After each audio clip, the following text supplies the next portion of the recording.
Hello friends, welcome back to think about India. இன்றைக்கி நம்ம sweet பொட்டேட்டோவை வச்சு ஸ்நாக்ஸ் செய்ய போகிறோம். பார்க்கலாம் வாங்க. முதல்ல ஸ்வீட் பொட்டேட்டோவை எடுத்து அதை நல்லா வேக வச்சு மசிச்சு எடுத்துக்கலாம். அடுத்து ஒரு கடாயில் வெல்லத்தை போட்டு ஸ்வீட் பொட்டேட்டோவை போட்டுட்டு தேங்காய் துருவல், ஏலக்காய் பொடி கட்டை போட்டுங்க. நல்லா இந்த மாதிரி நம்ம நல்லா பிசைஞ்சிக்கலாம்.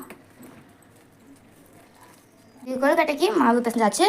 இப்போ உருட்டி நம்ம பிசைஞ்சு வச்ச மாவை இந்த மாதிரி நல்லா உருண்டையாக உருட்டிக்கலாம். இந்த மாதிரி நல்லா உருட்டி வச்ச உருண்டையை கையில் தண்ணி சொல்லிட்டு